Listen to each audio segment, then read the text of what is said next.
Hmm. A wonderful, wonderful, wonderful good evening and welcome to today's webinar with Kevin Billett on how to free yourself from the grips of depression.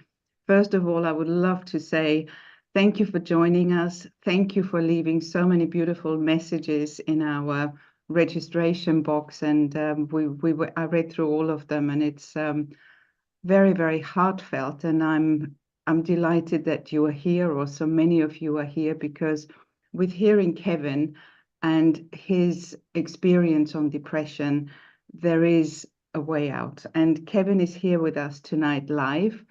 Kevin is Brandon's husband and partner, life partner. He's the Journey CEO. He is the co-founder of the Journey. He's also a #1 best-selling author on Amazon with his book on depression, Light in the Heart of Darkness. So he has a lot to share about depression and from his own personal experience, how to free yourself from it.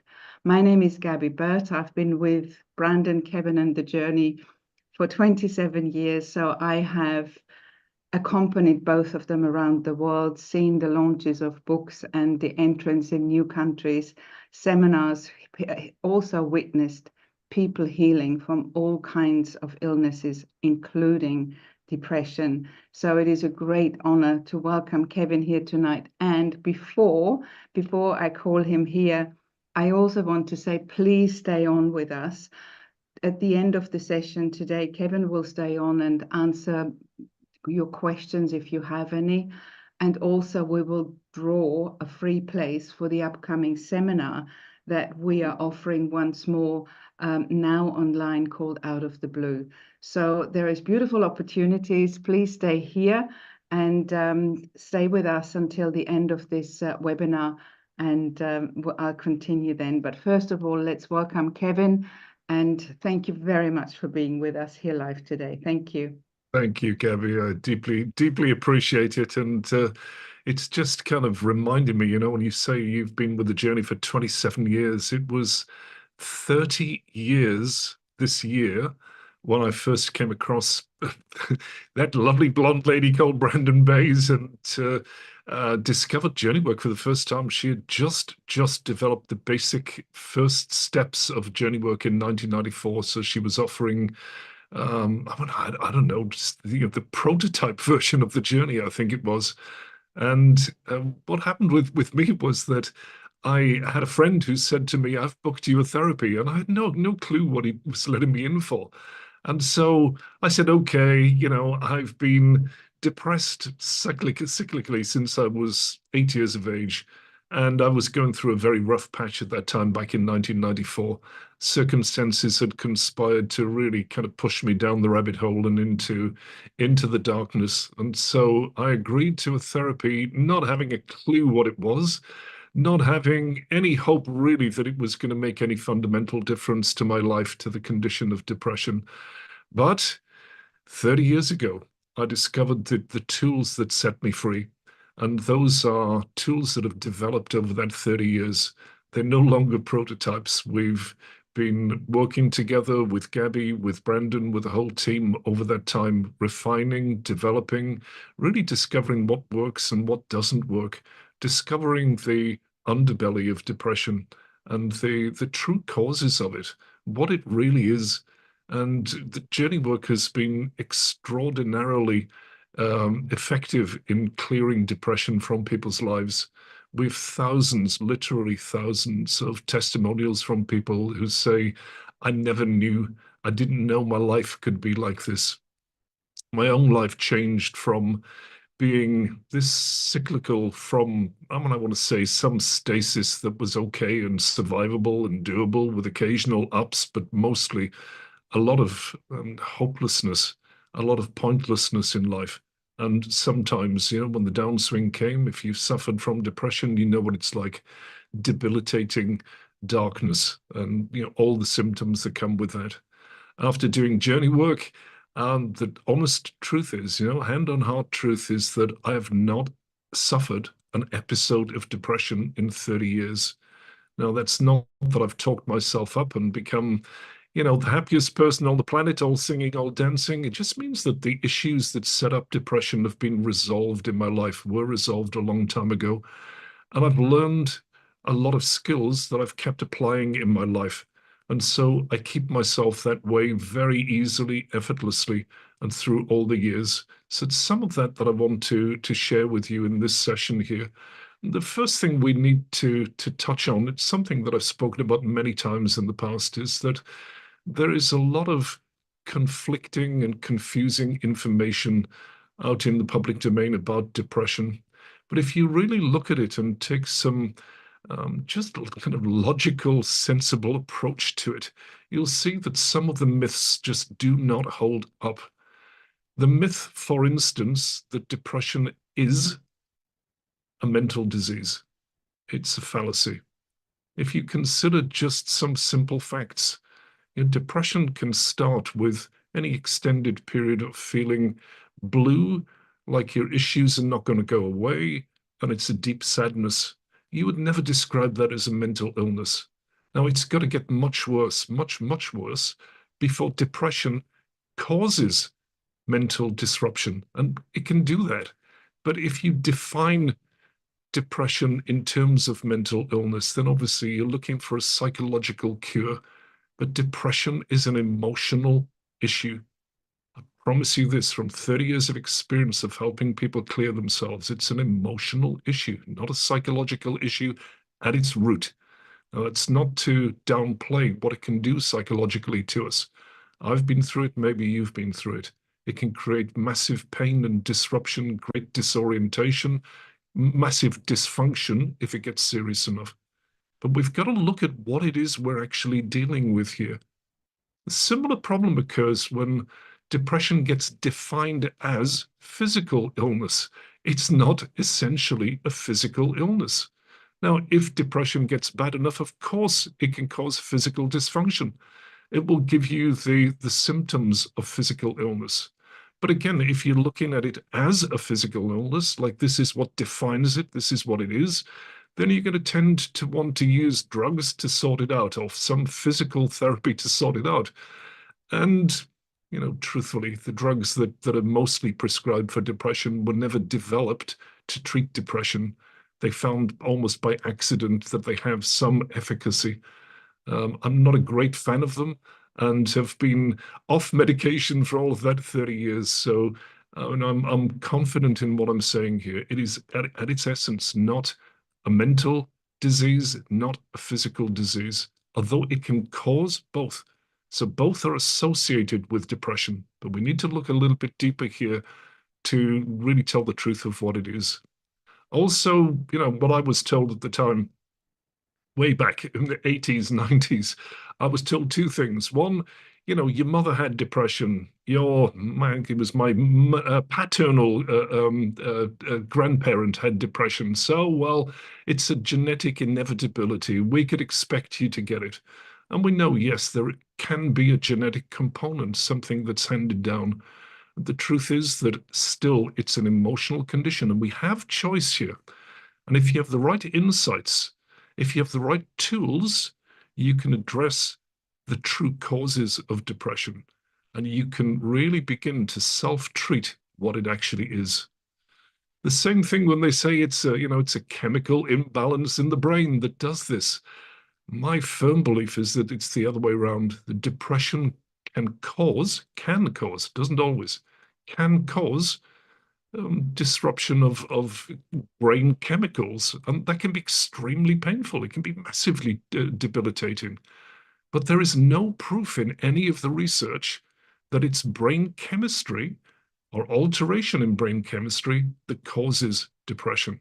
So like this, it doesn't need to be a life sentence if you know what you're looking at and if you know the tools to begin to deal with it.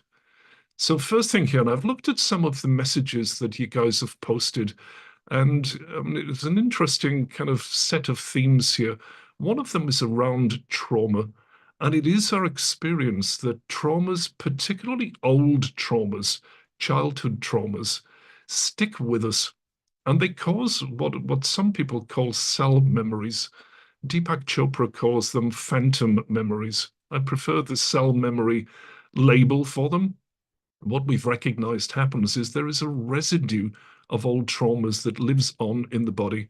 And over years, over decades, it can manifest as various conditions, including depression. And so one of our techniques here is to look at old traumas and to resolve them.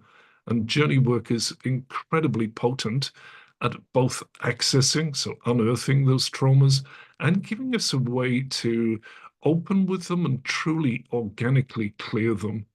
I mean, maybe more of that as we go on here. But trauma, definitely. Those of you who've posted, I recognize the trauma. Yes, there is something to look at here.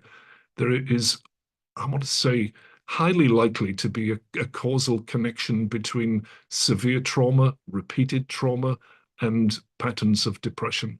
So yes, we'll definitely look at that. We've got the tools that can help you, not just now, but for a lifetime with those type of traumas. And then the other theme that I saw in the comments that were posted was the theme of overwhelm. Like stuff is happening to me currently, and stuff is weighing me down, and I can't find a way out. Now, this is a common cause of accelerating depression, of driving us deeper when our normal coping tools get overwhelmed. So we'll say, last year or the year before, I was sailing along. Maybe I was doing okay. It wasn't exactly thriving, but I was definitely surviving and was in a neutral zone. And then the brown stuff hits the fan, and it keeps hitting the fan. And we get stressed, we get actively traumatized, and eventually we get overwhelmed. So our normal coping strategies don't work. Then, of course, this is going to drive us deeper into a pattern of depression. The truth with both these things is that we have to have some predilection, so some kind of propensity to go to depression, to be depressed before these accelerators come into effect in our lives. So let me show you the depression model that I've developed over the years here. And see if this makes some sense to you in getting clear about what depression actually is caused by. So depression model, if you look at the top and the bottom ovals here, my experience is that these are necessary to create depression. Then as we go into the model, we're going deeper down into the depth of depression in the center there. So there are more factors, but the two on the outside are critical here. Now we're saying, okay, life is going to stress us. Life is going to throw problems our way. Now, what do we do with that? Obviously, as humans, we're emotional animals. And so emotions are triggered when things go wrong, when we're hurt, when we're traumatized, when we're injured, when we have massive life upsets, big emotions get triggered. And what we do with them is vital. So if you look at the bottom here, the bottom oval that says emotional avoidance. Now, in our experience of the journey, some version of emotional avoidance is absolutely necessary for there to be depression. And it needs to be a particular type or within a particular band of types of avoidance. We all avoid deep emotions, painful, powerful emotions in some way. But if we shut them down, if we brace against them or suppress them, so kind of, push them down in our bodies so we don't want to feel them, that is a recipe that can push us towards depression. Because at its core, depression, as I've said, is an emotional issue. And if we habitually avoid emotions by shutting down, by collapsing on them, by pushing them down inside our body, pretending they're not there, kind of weighing them down inside us. Like, if we go there, oh my God, that's too scary to consider. Therefore, let me close this emotional set down. Then we're setting ourselves up to create habits over a long period of time. And it's the habit of a particular type of emotional suppression that creates depression. The beautiful blonde that I met 30 years ago, who's been my wife for, I don't know, 26 or 7 of those years, she says, with no suppression, there is no depression. And I think she's got a strong point there. You know, we may have different strategies, but they lead to different problems in life, different ways of coping that come at specific different costs. But if we suppress, if we rely on the weight of pushing down, you can even feel the energy in your body as I do that. You suppress it, you shut it down, you push it down, you block it inside your body. There already is an energy to that, right? There already is a weight to it. And that weight, if you continue with the habit of this type of suppression, pulls you deeply down inside. It's a mood killer, and it can bring you down into eventually quite serious forms of depression. So, in order to sustain that emotional avoidance, let's go to the top oval here. Our story about those emotions. Now, we've said the traumas in our lives stick, and they create what are called cell memories. Those cell memories do funky things to us over years and decades. The cells replicate inside our bodies, but they're carrying the energy, the imprint of old traumas. So the suppression turns into cell memories. The cell memories eat away at us over time. So that same thing happens. We get more trauma, we get more brown stuff hitting the fan. What do we need to do? More emotional avoidance. So it takes a bigger energy to shut things down, to suppress, to brace. It's taking more of our life force, more of our attention, more of our general life energy, and it's robbing us of energy that can be used to create the life we want. So cell memories definitely. And then our story about emotions is fueled not just by those, but by the beliefs that come from childhood. I mean, I think some of the propensities here may come from the womb. There's definitely evidence for that there are genetic hand-me-downs, that we get some of the patterns of our parents and even generations before. But if we look at this lifetime and we say from the time of birth, we are conditioned, conditioned in particular ways through praise, through punishment, through being gifted or having those gifts withheld. We form certain beliefs. Many of those beliefs are not our own. They're literally hand-me-downs from other people. And those beliefs lead to us making vows or promises in life. So, if I believe life is a certain way, if I believe there's no way out, definitely with depression, they say that you have to have a belief that the depression you experience is personal, so it's yours. It's pervasive, so it's everywhere. There's no way out of it. And it's permanent. So the 3 Ps, if you've got those 3 Ps in your beliefs, then it makes depression more onerous, more difficult to face and to work with, more difficult to talk yourself out of. So beliefs definitely feeding in here, feeding into an undercurrent of internal dialogue. So what we mean by story is like the background words and pictures that are floating through your consciousness. Whether you're aware of them or not aware of them doesn't really matter, because they're in you and they're doing their work, whether you're consciously aware of them, whether you actually believe in the beliefs or not. They lead to us making vows.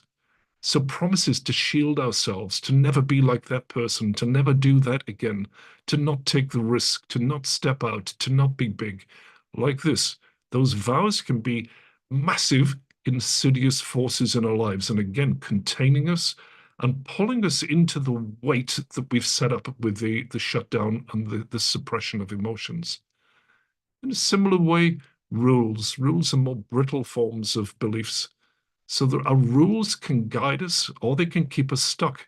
So if they're unhealthy rules, they can bind us, trap us, and really hold us into a low energetic state of depression. Also values, what we put our focus on, what we prize, or what we give up on in life. And the labels, the words we use to describe ourselves and others and life, the universe.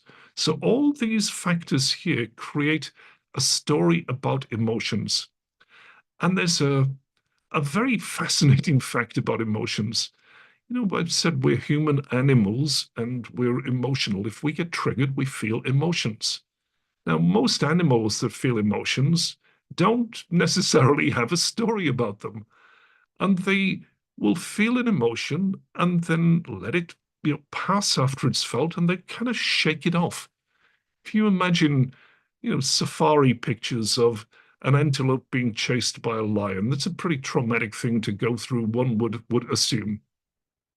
If the antelope escapes the clutches of the lion, you'll see they'll run a certain distance, they'll stand, and then the fear comes through and it shakes through their body.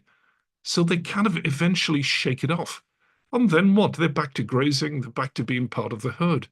So they're not telling themselves the story, oh my God, I was attacked by a lion. I could have been killed. It could have been the end of me. Could have ripped my guts out. They're not telling themselves, presumably, those types of stories. So the emotions that are triggered in them can be felt and can pass right through and leave a clean residue.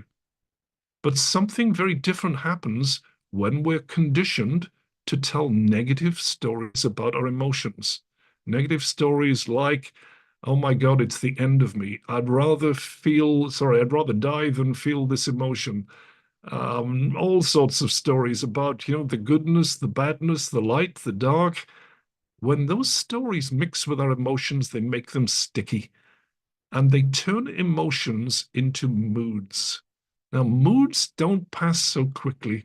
Moods stick with us, and depression is a mood-related condition, of course. And if we keep telling ourselves stories when we're in a mood, that mood can turn into a state. So instead of facing emotions now and letting them come and letting them go, we're in a state. And if you've suffered from depression, you recognize this. It is a state. It's a state of suppressed emotionality where then the emotions are trying to break back up through our guard. And they're dragging us down into some deep, dark place, which is moody, definitely, a deep and undesirable state. So if we take away our stories about emotions, we have tools to help you do this. You can feel a pure emotion that will come and will go and ultimately will leave you in freedom. So the top and the bottom ovals here, in our belief, it's necessary to create depression. Without a story, without emotional avoidance, you'll experience different pain in life, but it won't necessarily be depression. So they will set you up. And I said, you have to have a propensity here, like a tendency to go to depression. Once you have that tendency, whether it's genetic, whether it's learned, whether it's conditioned in from someone else, then obviously other factors can feed into it. And we've mentioned a couple of these. The strategy overload. We've got strategies in life to cope. We've got strategies that allow us to manage on a day-to-day basis. And normally they carry us through reasonably well, except when things go wrong and keep going wrong. If we end up in an abusive relationship, for example, we're continually being threatened, scared, stressed, traumatized. If life circumstances keep apparently beating us down, so we lose a job, we go through a divorce, someone close to us dies, and it seems never ending. It can seem like there's no way out. And our normal strategies can't cope anymore. And so we get pulled deeper into depression. So our job here is to really look at the components, the actual circumstances or memories that lead to that overload, and to deal with them, one by one or like by like, to free them from our consciousness so we can heal and move forward. So with all of these little ovals here, they're different components that are feeding into depression. We have specific tools that will allow you to not just meet and clear during the upcoming workshop, but to use for a lifetime to keep the diamond of the self polished, to keep yourself clear and free as you move forward. So also here, expectation gap in this. You know, the depression is largely, I want to say, is a condition of privilege. It's a condition of Western societies.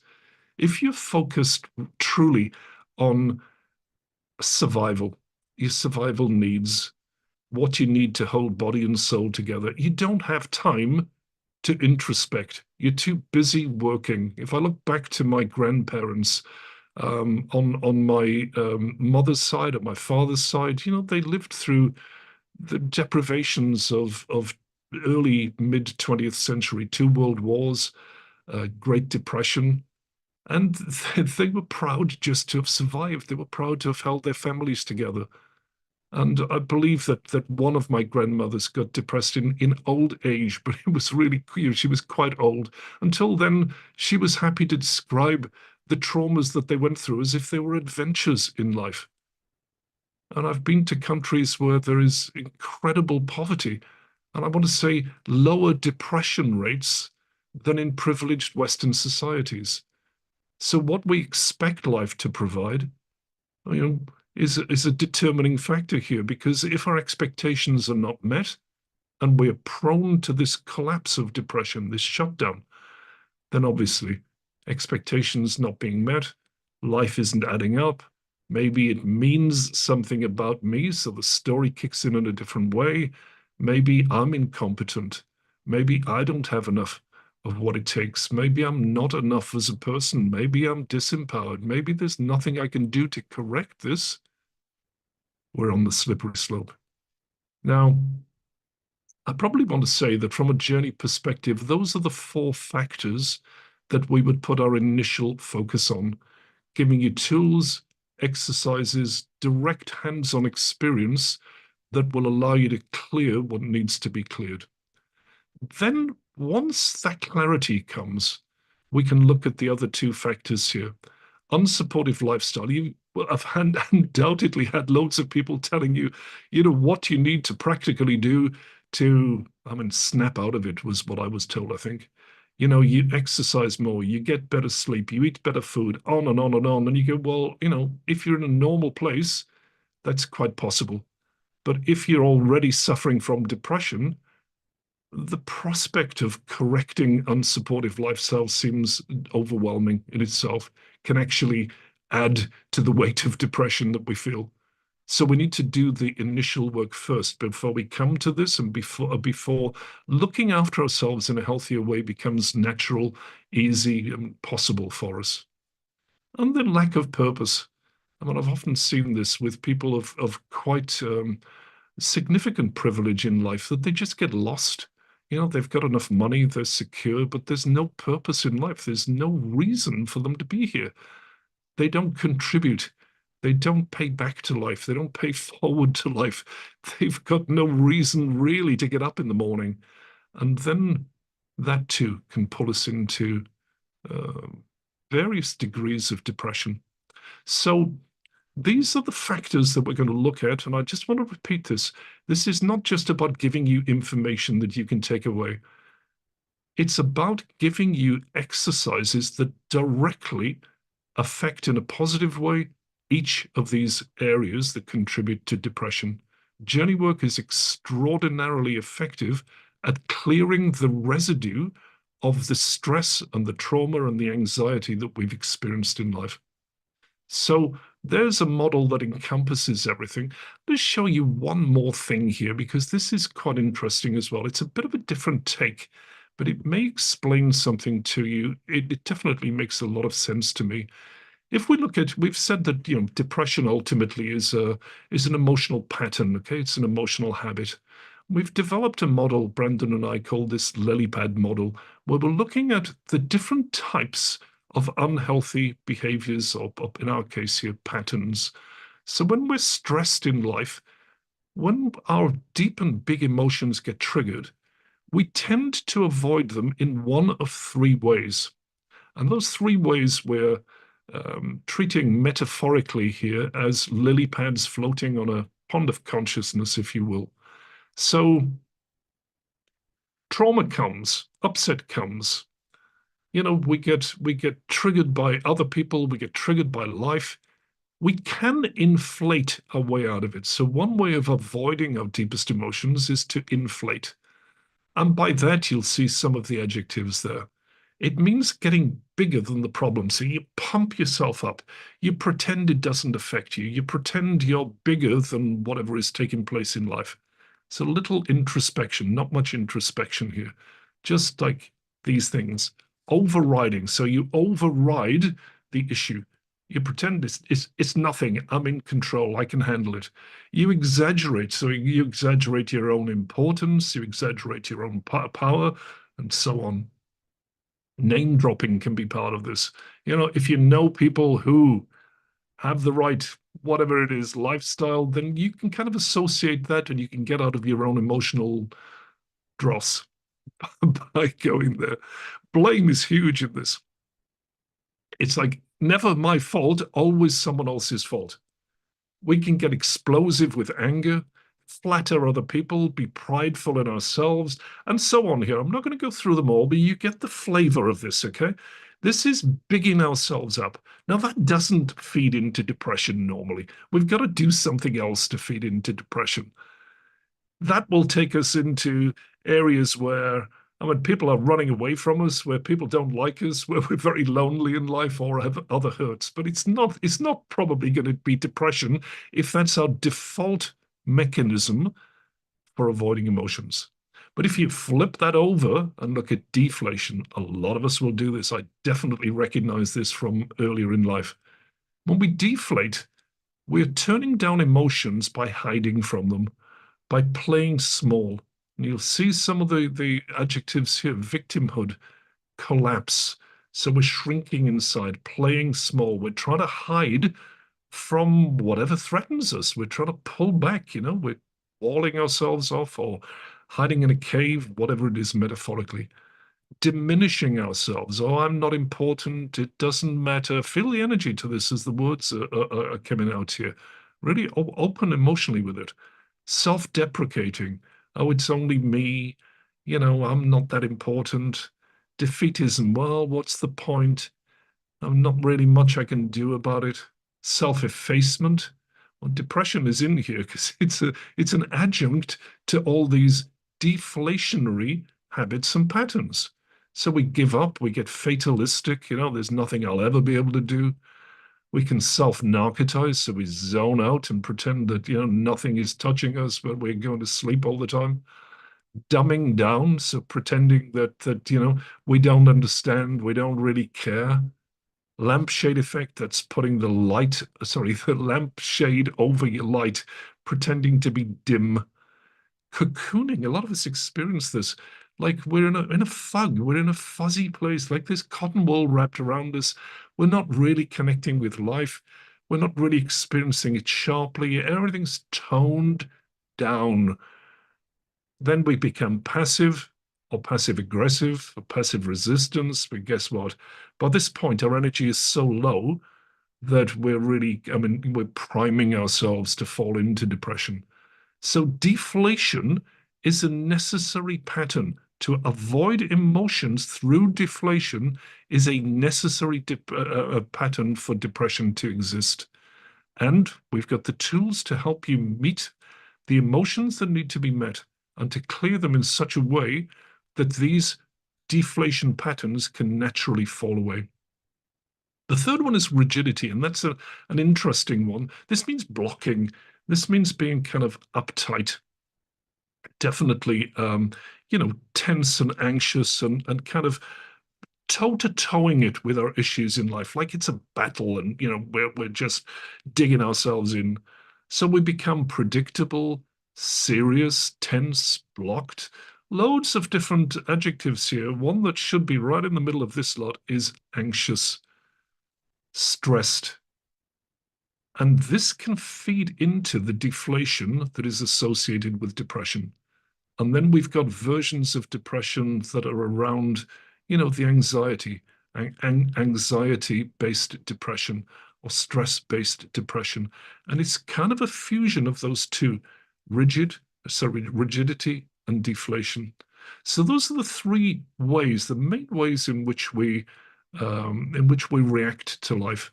Now, if we see those, patterns and we go, I don't like this, it causes me pain, it's upsetting my friends, it's not giving me what I want in life, we can make choices and try to avoid playing those games, but normally it's not very successful. If we're just looking at the behavior on the surface of the pond here, if we stop doing one thing, we're going to do another one, either from the same lily pad or from a different lily pad.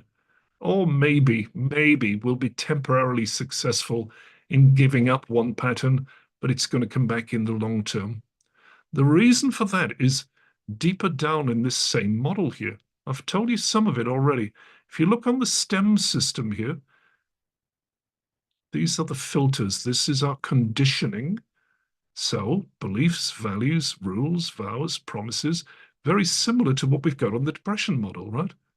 So these filter the core awareness that's here and allow the games to express in the way they're expressing. So obviously we do need to go down to this level and we need to start to do work to change our beliefs. And that is very straightforward to do. If you're open and willing, you can do it.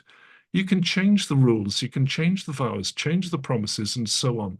So that really creates an opening for us. It creates a different set of possibilities in life when you do that. And ultimately, the real potency of this work is down here. Because the powerhouse of any unhealthy emotional pattern that you experience in life, and I'm saying this in an advised way, okay? I really mean this. The powerhouse for any an unhealthy emotional pattern is avoiding these guys down here.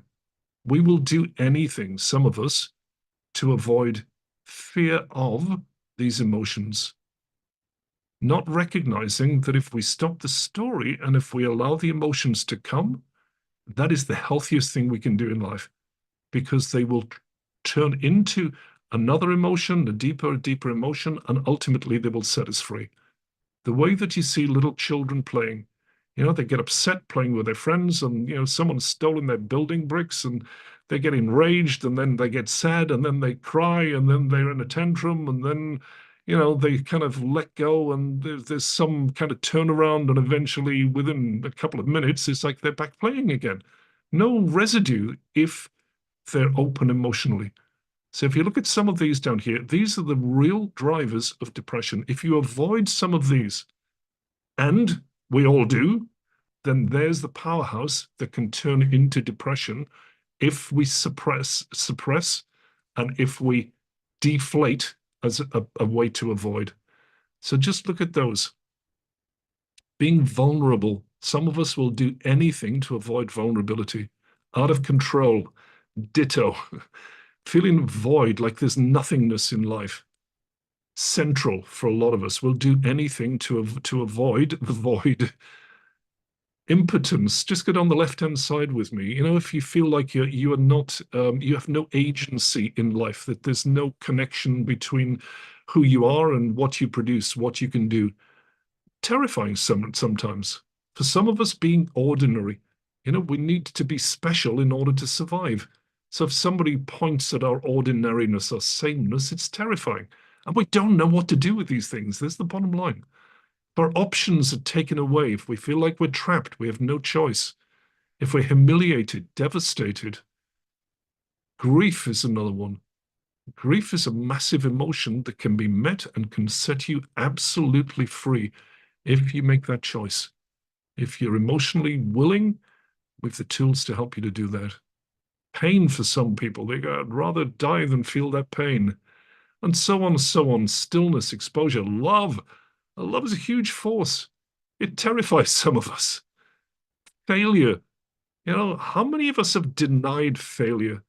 Or down here, fear itself. There could be fear of fear down here. We just lie. We go, no, not afraid, never failed. Oh, did these things instead. And if we are deflating to avoid them, it's a recipe for depression. So just look through there. fear of deviance, a fear of non-existence and death. What we do to deny death, imperfection, we're not perfect enough, rage, a load of us have fear of rage, like rage is going to be the end of the world. We're all going to die, not recognizing that rage is just an emotion. You know, aggression, violence, their behaviors, very, very different things. But rage can be opened into and met and will leave you free if you're willing to do that. But we spend years, decades, lifetimes sometimes figuring out and executing how do we keep this under wraps? How do I keep my poker face on through life? It's doing damage whenever you do that. So isolation, annihilation, feeling overwhelmed, worthless, abandoned, all these things, these are the engine house. These are what give rise to the energy that we want to keep under wraps. And if we suppress, if we deflate, recipe for depression. So ultimately, what we're dealing with here is the habit of suppression and deflation. It makes us emotionally constipated. It takes away our ability to be flexible in dealing with life circumstances. And we come to expect more of the same old shit, excuse my language. So those are some of the things that we're going to be dealing with during this 3-day workshop. I just want to share this with you. I've just pulled this out of the book I wrote, Light in the Heart of Darkness. In the very first Out of the Blue workshop we did, I think this was back in 2014. It was a 2.5-day workshop in those days, not a 3-day workshop. We've refined and deepened the work over that time.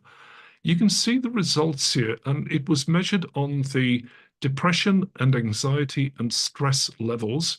It was measured before the seminar and 1 month after the seminar. Now you'll see the blue lines here, the way people scored themselves prior to the 2.5-day seminar, and the red is how they showed up 1 month down the line. This was run by Monash University in Australia by a professor and statistician there. And what she explained to me was that these are moderate levels of kind of diagnosable depression, anxiety, stress.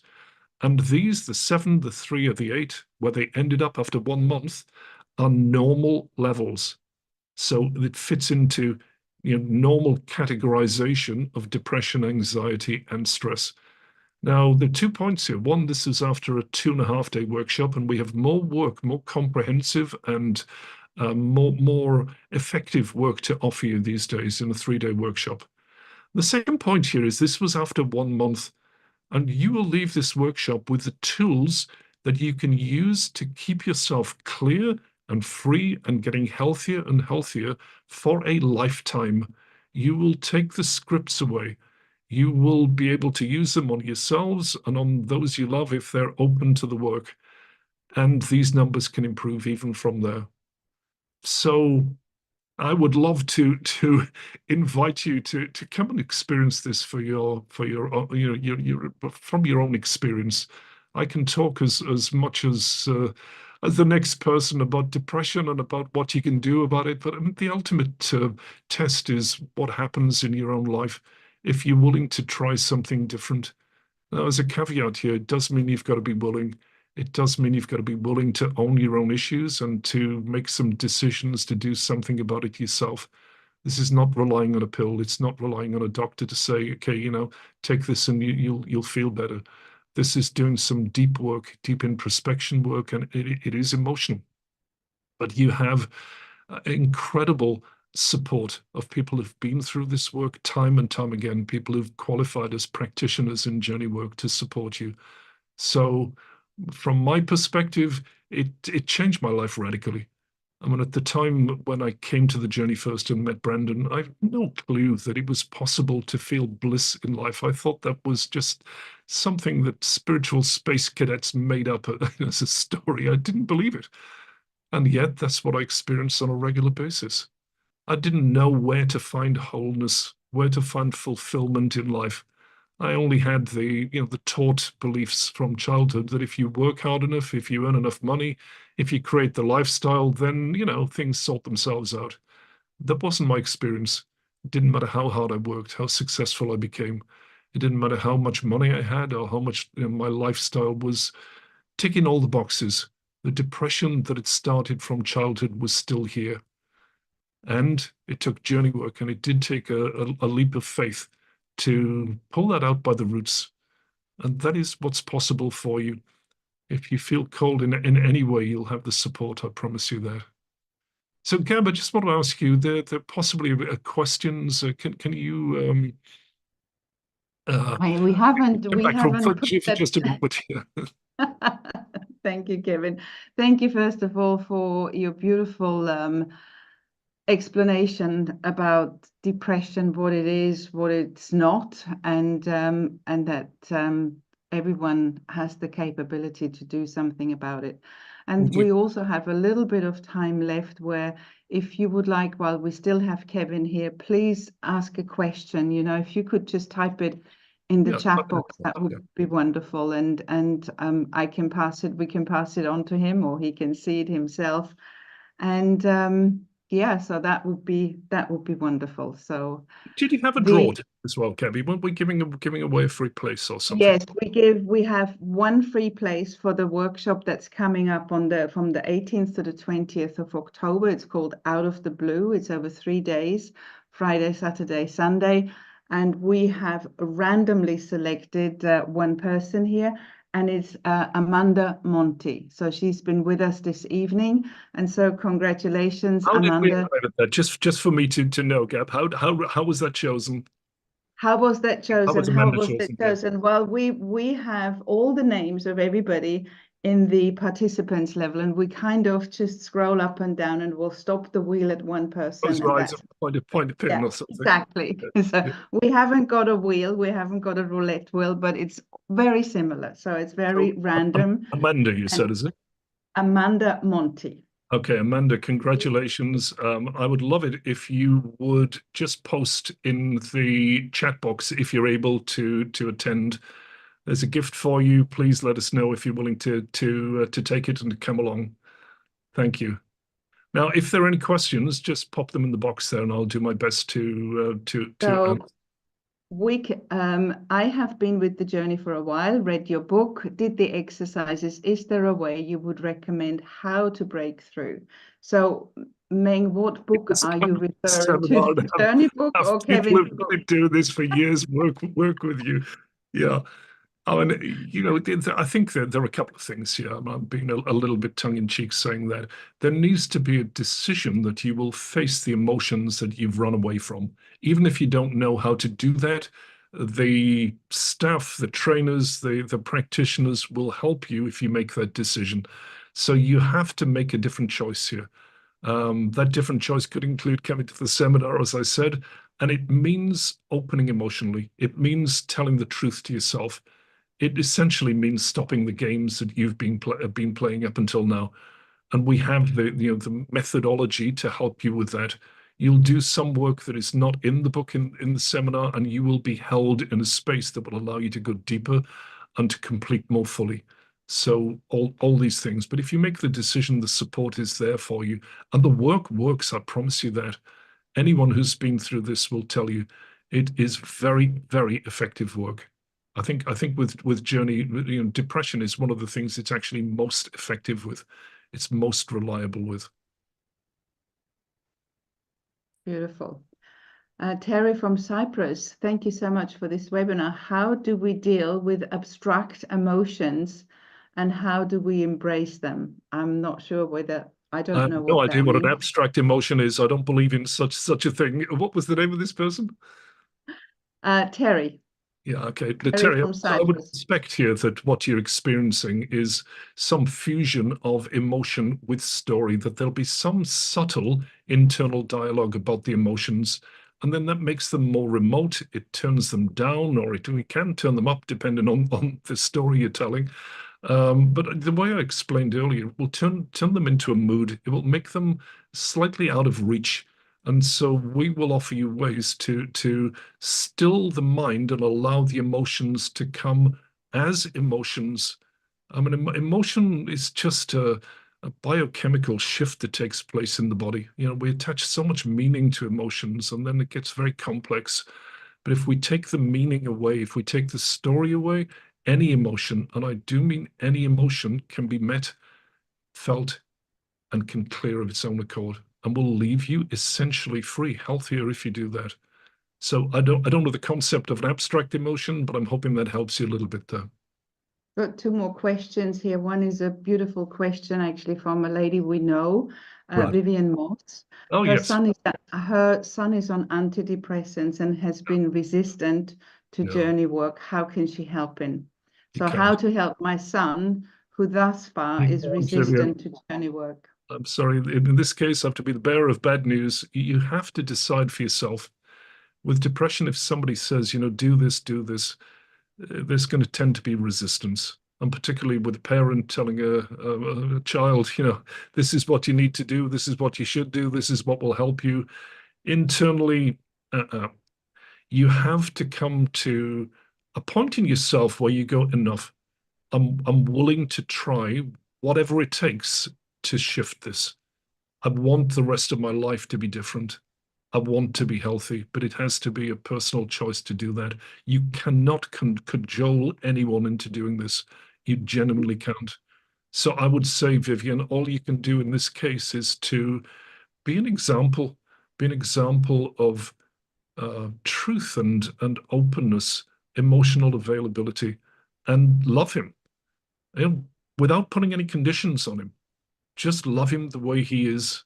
Maybe he'll see something in you that he wants for himself then.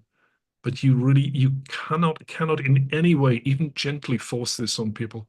It has to be a decision that comes from within. Mm. Beautiful. Thank you, Kevin. Terry has subsequently written back and she has said, I meant overwhelmed by many different emotions. Okay. Yeah, great. I love it. Uh, Like, I mean, for that you need to come to the seminar, Terry, because there are specific techniques that I can't go into here, but we would guide you so that be it. Look, I don't even want to say any more than that. If you're willing to be helped, there is help for that, but it would be taking you in. It would be intense and it will be freeing. If you're feeling that, you're in the right place, I think with depression, sometimes we can ignore it until it gets to a certain point. We can manage it up to a certain level. And then if it gets deeper, if it gets more overwhelming, we can't. And at that point, we have fewer choices. But this is one choice you can make. It's a choice to do something that you've not done before, to try something different.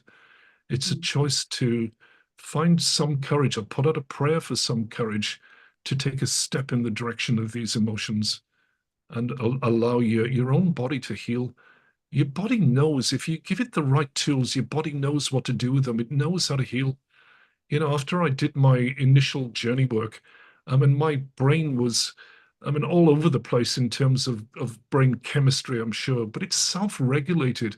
It took, I think, a month for initially for it to resettle and maybe 3 months to be back to fully functional clarity. But the brain knew what to do with that. And the aches and the pains in my body that had come from depression, they subsided once I did the work. And the body came back to full, vibrant health. And it's something that lasts once you get to the root cause here. And we're getting to the root cause. We're pulling the root cause out. This is not cosmetic work. This is not make you feel good for 5 minutes work. I'm really not interested in that. I'm not interested genuinely in inspiring people temporarily. I'm interested in offering work that makes fundamental differences that last a lifetime. And that's what's here. So I just want to say, be brave, give it a go. What else, Cap? Beautiful question here, and I guess you've answered it a little bit through the webinar. Okay. What are your beliefs and thoughts about Prozac and other antidepressant Yeah. medicines? Okay, I will speak to this. It'll take a couple of minutes, okay? When the pharmaceutical companies discovered that they had a drug that apparently helped with depression, it wasn't a drug that had been designed specifically to treat depression. The SSRI type drugs were developed to treat anxiety. And the way they apparently worked, or the way they were designed to work, was to suppress emotions. Now, that will give you some temporary relief, but it won't it won't solve the problem at a root level. I mean, the best it's doing is taking the edge off your emotions. So there's that aspect of it. It's, from our perspective, somewhat counterproductive. And I know SSRIs can be a temporary lifesaver for some of us. So I won't speak, against them overall, but I don't believe in their efficacy. What I believe we're experiencing with them is a version of a placebo effect. Because when they tested SSRIs on their test groups initially, they did a very sneaky thing, and this was repeated by all of the pharmaceutical companies that were working with SSRIs. They got their groups of volunteers together. They split them into two, and they said, half of you will be taking these brand new drugs, half of you will be taking a placebo, so a non-active drug.